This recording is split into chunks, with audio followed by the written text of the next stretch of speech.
I was just a week into my summer job as a ranch hand in Montana.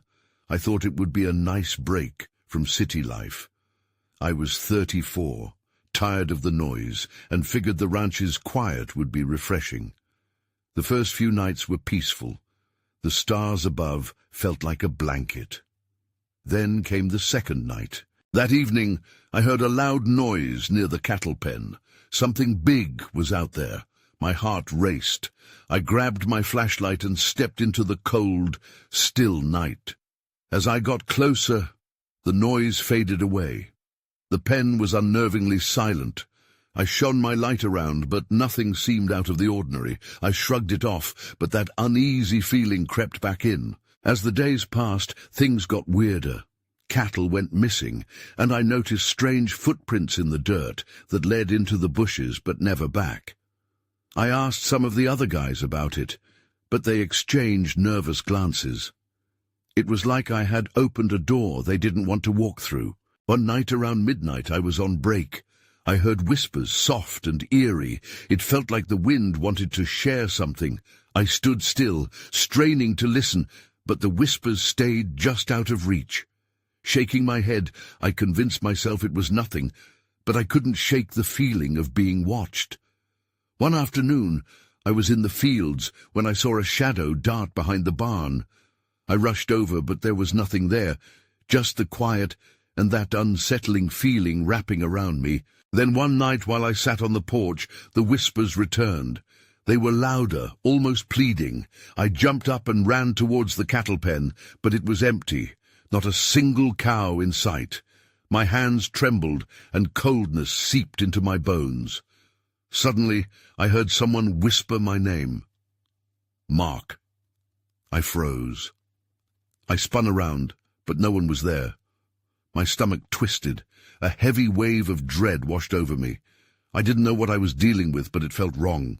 The days turned into weeks, and the whispers kept getting stronger. I tried to ignore them, but I couldn't. I needed to know what was out there. What had taken the cattle? My curiosity pushed me to search more. I looked for signs, clues, anything to explain what was haunting this ranch. One night I gathered my courage. I walked into the field, flashlight in hand. The whispers surrounded me, feeling like 1,000 voices swirling in the wind. My heart raced. Shadows danced in the corner of my vision, but when I turned, nothing was there. I screamed. I felt foolish, but I couldn't help it. No one heard me. The darkness swallowed my voice. I turned back toward the barn, desperate to escape the fright. But then I saw a figure, faint and shadowy. It looked at me, then vanished. I stumbled back, panic gripping me. I couldn't stay there any longer. I had to find the truth. I needed to know what was watching me. I never wanted to leave, but maybe I didn't have a choice. Maybe something was waiting for me to find out what happened to the cattle. And the whispers continued, stronger with each passing night. I woke up the next day feeling more restless than ever. The whispers lingered in my mind, swirling like fog. I had to find answers. The unease was eating at me. I decided to go back to the cattle pen. Maybe I'd find something, anything. As I walked, the morning sun barely pierced through the thick clouds. A chill ran down my spine. The grass felt damp beneath my boots, and I couldn't shake the feeling I was being followed. I glanced over my shoulder, but only the open expanse of the ranch stared back at me. When I reached the pen, the silence was deafening. I scanned the area, looking for any signs of struggle or more strange footprints. My eyes drifted to the bushes where I'd seen the tracks.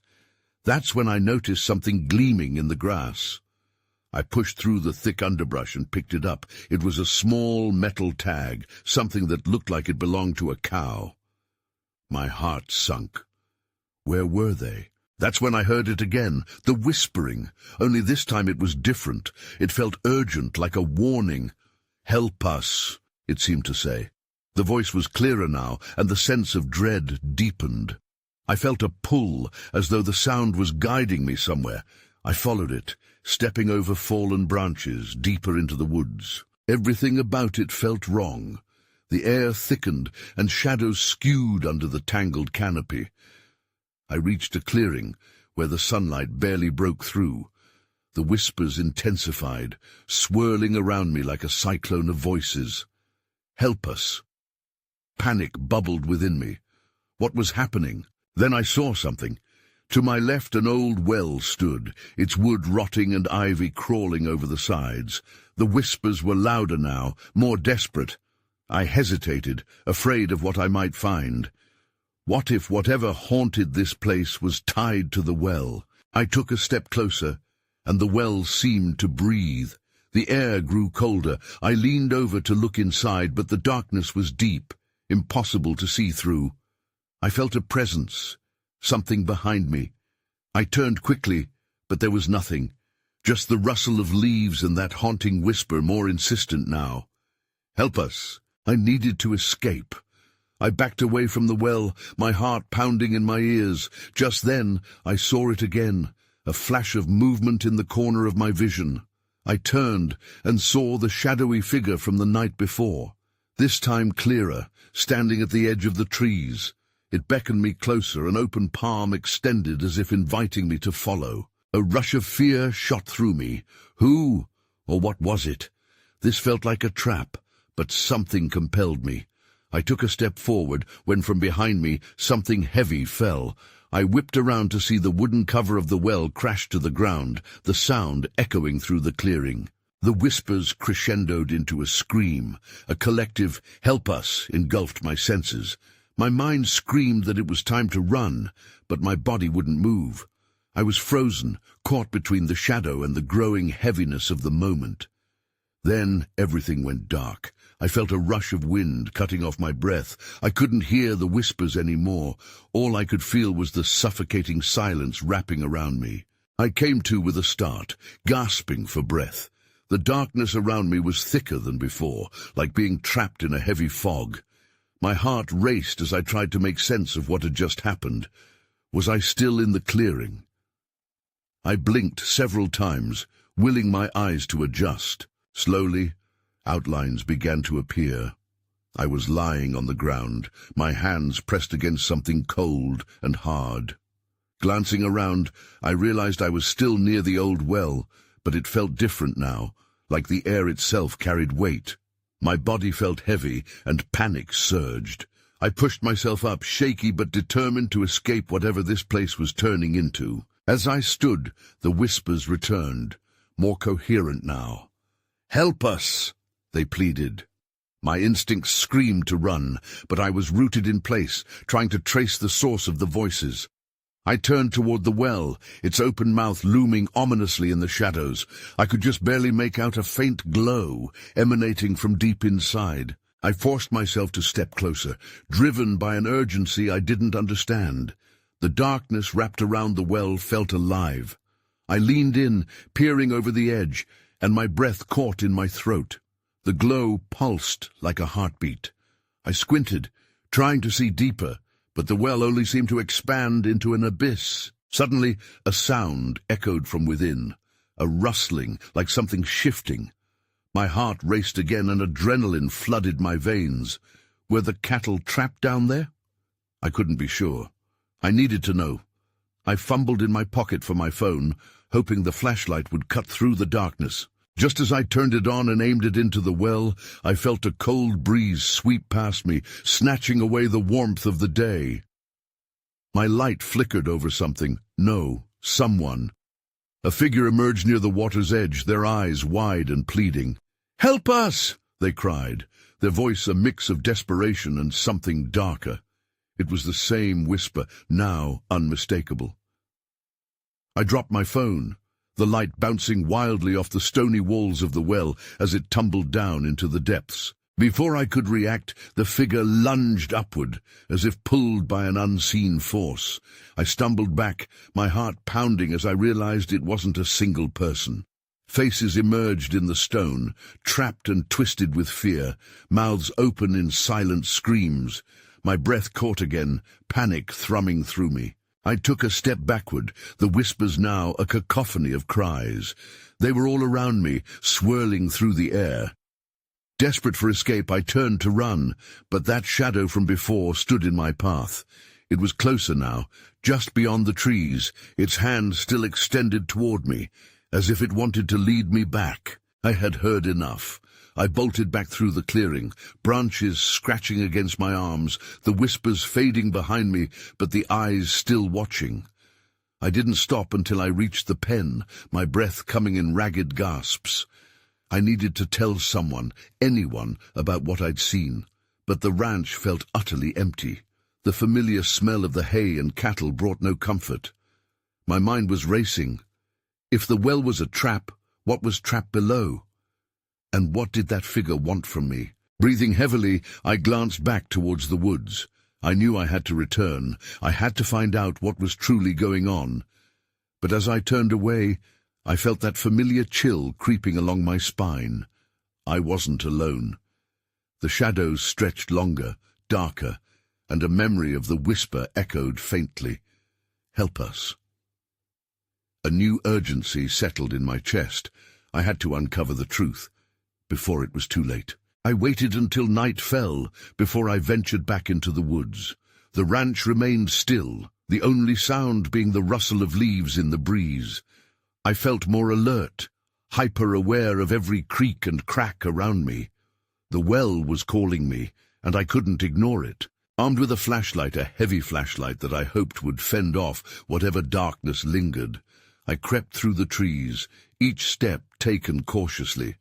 Memories of the faces trapped in stone flashed in front of me. They were begging for something, but what? I had to know. When I reached the clearing, I paused. The well looked different under the moonlight. The glow seemed less intense, but the air was thick and charged, like before a storm. I steadied my breath and approached, heart pounding. This time, I couldn't ignore the sense of déjà vu that washed over me. As I leaned closer, I noticed something strange. The glow was flickering now, shifting colors from pale white to an eerie green. Each pulse seemed to resonate with the whispers I had heard. "Help us! Help us!" they continued, a haunting lullaby tugging at my mind. The figure appeared again, rising slowly from the depths. It was a woman this time, her features clearer. She looked familiar, but I couldn't place where I had seen her before.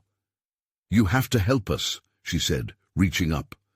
Her hand trembled, and my heart twisted in response. "We cannot leave. The well, it holds us." "Who are you?" I shouted, suddenly feeling brave despite the panic thrumming through me. "Why are you here?" The woman's expression shifted to one of pain. "We are lost souls, trapped by the darkness within.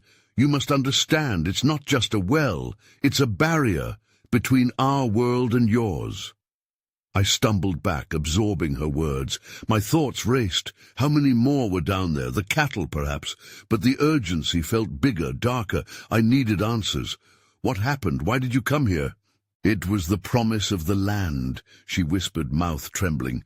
"Our greed brought us here. We thought we could prosper, but we fed the darkness. It took us, one by one." The ground trembled beneath my feet, and I felt the chill of something wrapping around me. Panic threatened to overwhelm me again, but I shook my head, pushing it back. I couldn't leave now. I needed to understand. "Do you know how to break it?" I pleaded, the weight of her sadness hitting me. "The well feeds on fear and despair," she replied, her voice barely above a whisper. "To break it, you have to face the darkness. Confront what lies at the bottom." Suddenly, a force pulled me toward the well. I fought to stay grounded, panic rising again. The whispering grew louder, drowning out her words. It wasn't just calling for help. It felt like it was demanding something, me. "Please, help us," she cried, her hand reaching out as I stumbled back. Before I could react, the figure vanished, replaced by the flickering darkness. I realized then I hadn't just come to look. It was trying to claim me. The panic surged, and I turned to run, terror roaring through me. That's when I saw it, the shadow rising behind me, its form shifting with a malevolent purpose. I had to get out. I sprinted into the woods, heart pounding, hoping to escape whatever had reached for me. But deep down, I felt the weight of the truth pressing against me. I hadn't just entered a trap. I had stepped into an old, aching story, and I was now part of its dark legacy. I darted through the trees, branches clawing at my clothes as if trying to hold me back. The darkness thickened around me, and I couldn't shake the feeling that the shadow was still behind me, watching, waiting for me to falter. I needed to put distance between us. Each step felt like running through molasses. My breath came in sharp bursts, and my legs screamed at me to stop. But I couldn't. Not now. I burst out of the woods into the open space of the ranch, moonlight spilling across the land like a cold blanket. I stopped to catch my breath, my eyes scanning the area. Everything appeared normal, quiet, peaceful, but deep inside I felt the tension, the unspoken tension that lurked beneath the surface. I couldn't shake the woman's words. "Face the darkness," they echoed, twisting my insides. I looked back at the tree line, half expecting the shadow to emerge. Nothing, just the same whispering wind. But I wasn't ready to relax. I turned toward my house, knowing I needed to regroup and think. I had to figure out what to do next. Once I was inside, I locked the door behind me and leaned against it, staring into the dark corners of my home. Everything felt oddly still, almost too quiet. I flicked on the lights, and for a moment the familiarity of my surroundings soothed me. But the comfort was short-lived.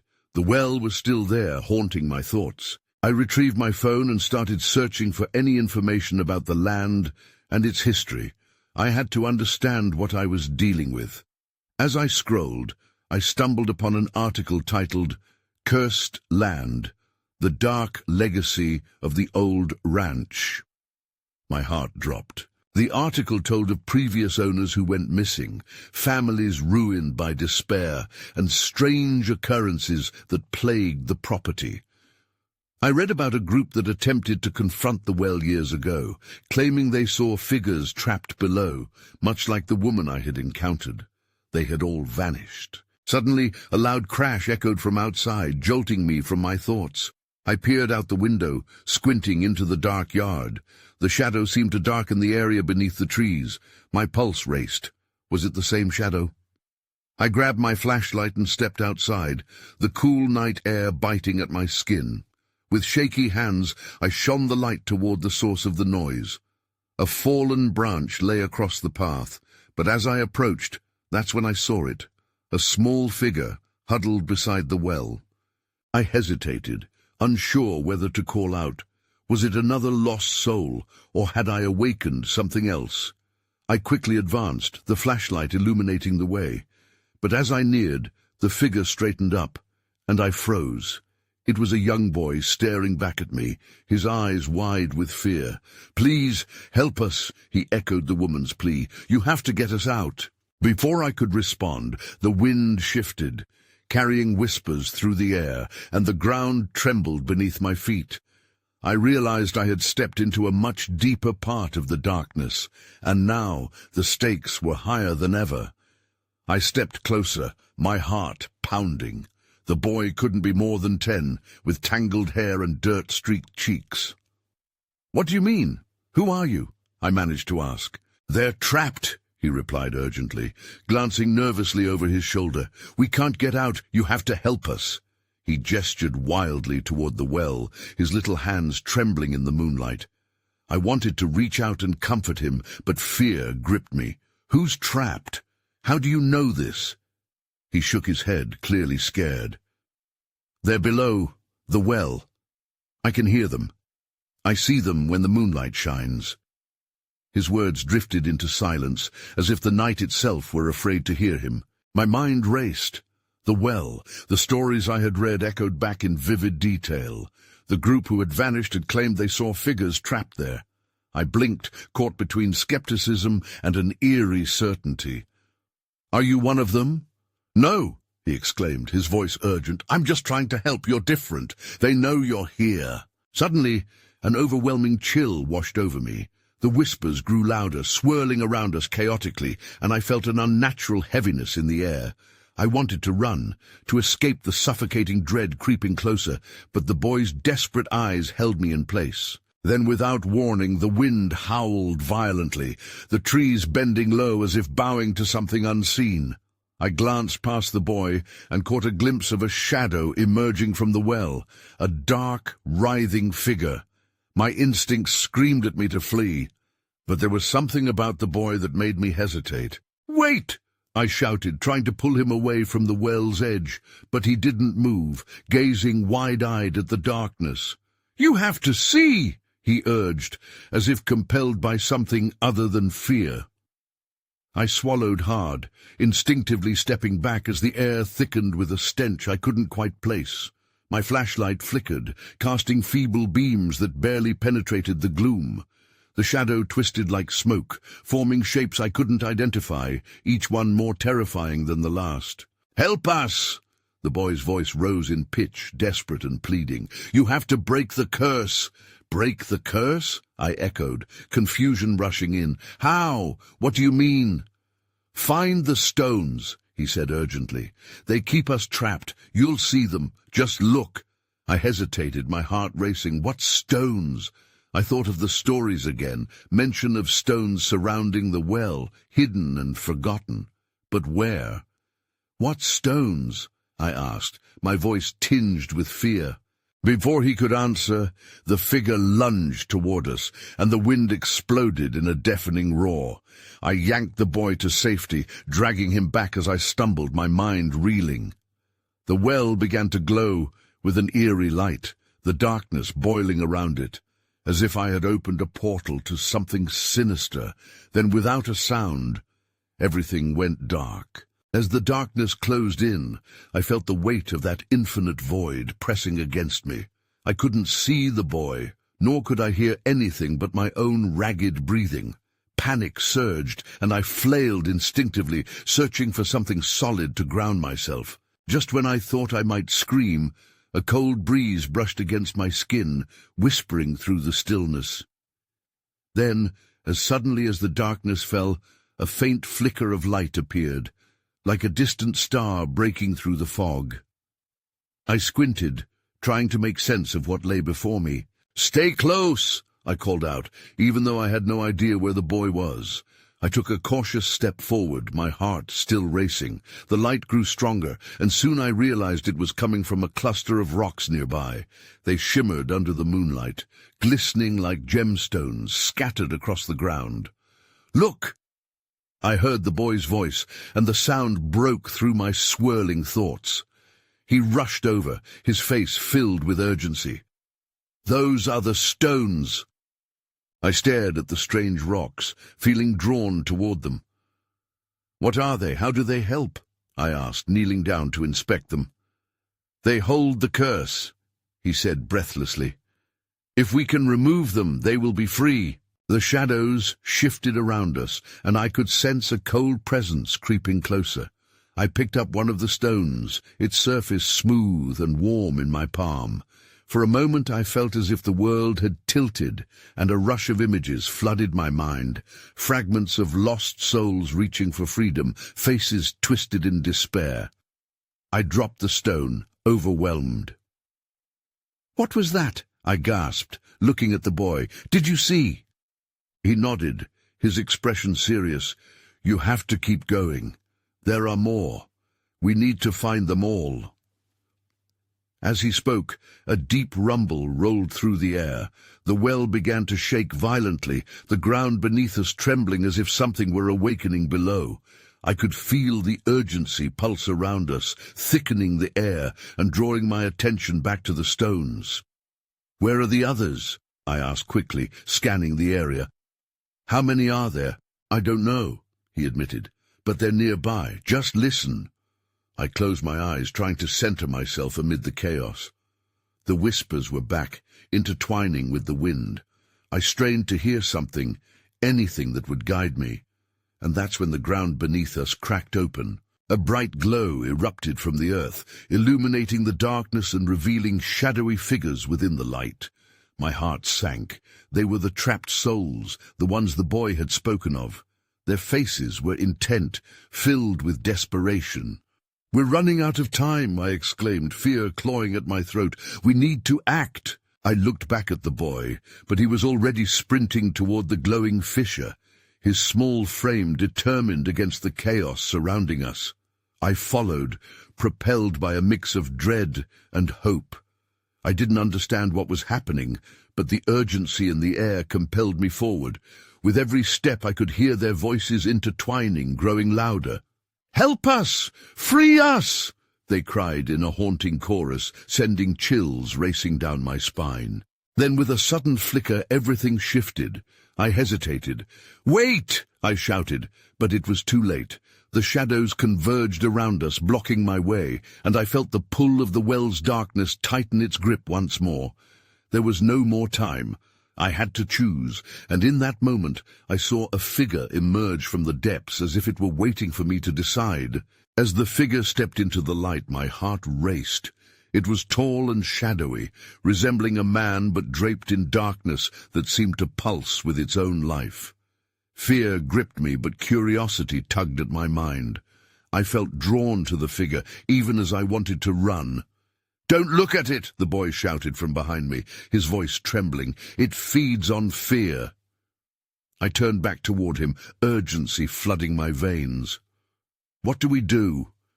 "We have to find the stones." But I couldn't take my eyes off the figure as it loomed closer, the shadows clinging to it like a shroud.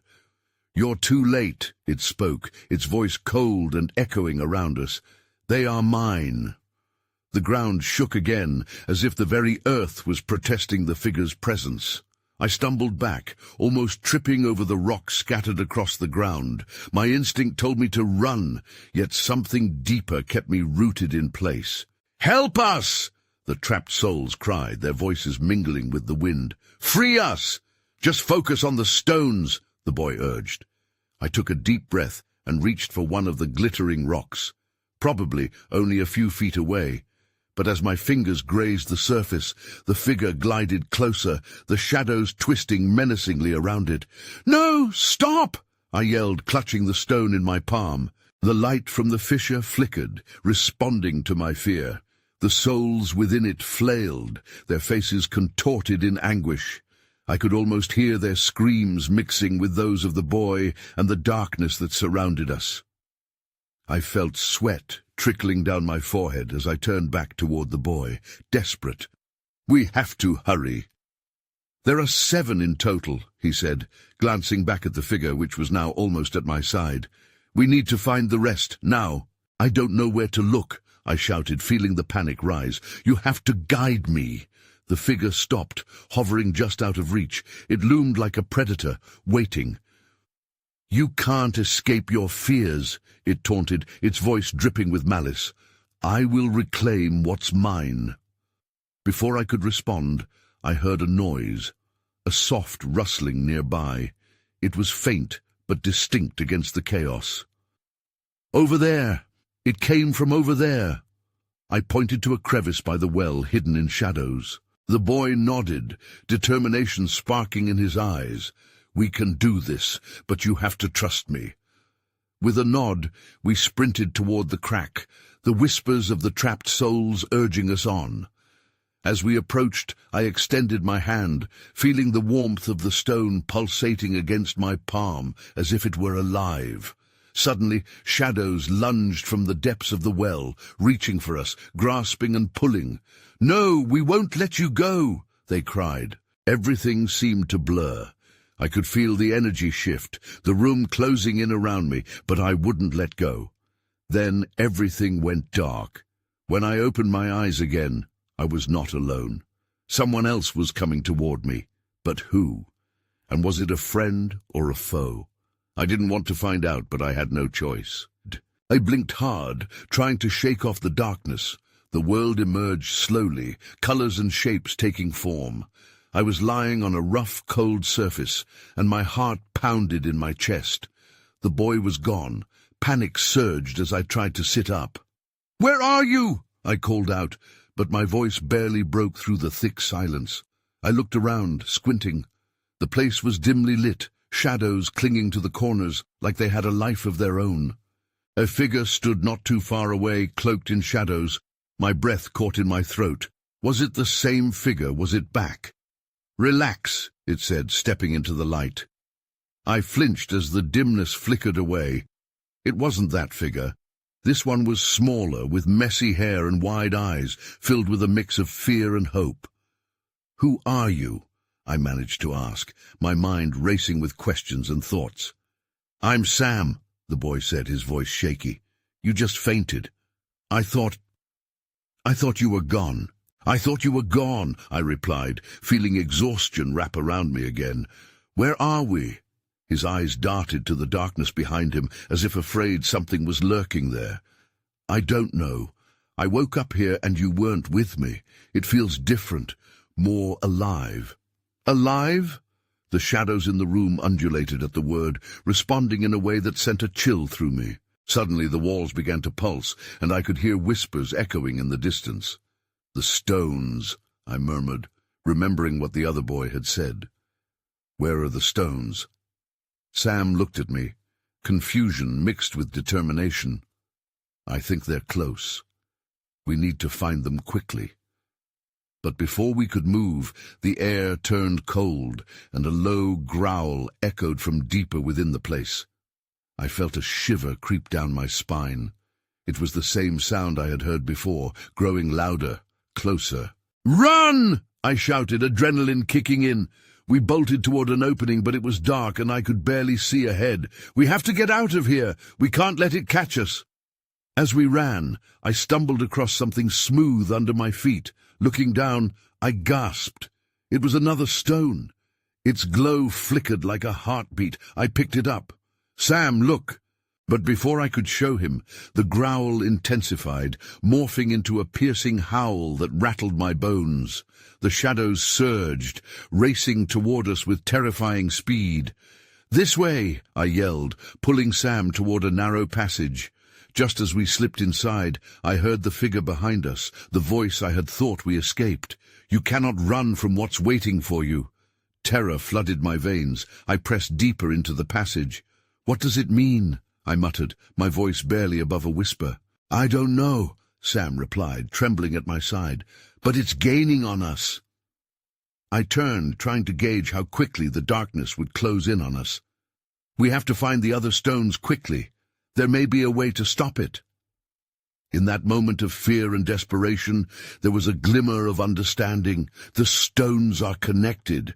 If we find them, we can use their power against the figure. Before we could formulate a plan, the passage shifted around us, and I felt the ground tremble beneath my feet. Then I saw it, a larger opening that beckoned us in. We had no choice. We had to step into the unknown. That's when I saw it. Another stone, but it was glowing with a fierce electric blue light. My heart pounded harder than ever. We were running out of time. I reached for the stone, heart racing, as if it were charging me with energy. The moment my fingers brushed its cool surface, the darkness receded slightly, a momentary reprieve. I turned to Sam. "We need to collect as many as we can. Each one feels like it's helping." "Just hurry," he urged, glancing back as the growl reverberated through the air, shaking the walls. I nodded, feeling the urgency of our task digging into my bones. We moved deeper into the cavern, if that's what this was, fueled by determination and fear. The air grew heavier with each step, muffling our breaths. Soon enough, we spotted another faintly glowing stone lodged between two jagged rocks. I lunged for it, grasping it tightly. "Two down!" I exclaimed, almost giddy with belief that we could really do this. But Sam's worried expression clouded my joy. "Let's not celebrate yet. We need to keep going. I can feel it getting closer," he said, his voice trembling. I nodded as we forged ahead. The faint illumination of stones scattered throughout the darkness called out, pulling us deeper into this maze of shadows. We found more, each one unlocking a semblance of hope, and I began to feel a strange, warm pulse radiating from them. The whispers grew softer with each stone we collected, almost like they were acknowledging our progress. 5, I counted, holding on to the glowing stones like a lifeline. "We need just 2 more. "I can feel it," Sam said, clutching my arm. "We're almost there." But just as we turned the corner, the growl erupted again, louder and angrier. The shadow surged up, taking a form I dreaded to see, a visage moulded from the shadows, twisted into something terrifying. "You will not escape," it roared, an echo of anguish lacing its words. We sprang into action, sprinting to a narrow crevice that led to a glimmer of light. I could feel the warmth from the stones urging me onward, but the shadow shrieked, clawing at the air between us, urging us to freeze. "Run! Don't look back!" I yelled, pulling Sam into the narrow passage and squeezing through just as the figure lunged toward us. I stumbled but regained my footing, glancing back just long enough to see the shadow skidding to a halt, unfurling like smoke, wrestling with the light that flickered behind us. We burst into a larger chamber, and my heart leapt at the sight. Shimmering stones littered the floor, brighter than the others, and I could feel their energy thrumming like a heartbeat. "6!" I shouted in exhilaration. "The last one has to be in here," Sam urged, urgency threading his tone as he scanned the chamber, eyes wide. As we split up, I felt a cyclonic rush of wind swirling around us, carrying shreds of fear and despair. The shadows seemed alive, reaching with clawing fingers that whispered sweet nothings of dread in my ears. But I couldn't listen. The light of the stones pushed against the darkness like a shield, wrapping me in courage. I spotted another faint glow beneath a fallen stone. Relief flooded me as I reached down, and just as my fingers grasped it, the air thickened, the shadows converging once again. "Sam!" I shouted, panic rising, but the moment I lifted the stone, a burst of bright light erupted, radiating throughout the chamber and momentarily dispersing the darkness. Joy surged through me, and I turned, breathing heavily. 7! But the euphoria was short-lived. The shadow writhed violently, agitated by the light. It grew larger, its form shifting into a monstrous shape, all teeth and wrath. "You think you can defeat me?" it bellowed, a mixture of rage and despair filling its voice. "You do not understand the price of what you seek." I held the stones tightly in my hands, glancing at Sam. "We have to do this. This is our only chance." In that moment, I felt the other souls connected to the stones, their cries elevating into a powerful swell, chanting through the wind. "Face the darkness! Face the darkness!" The shadow lunged toward us, and I stepped forward, yelling, "We demand your release!"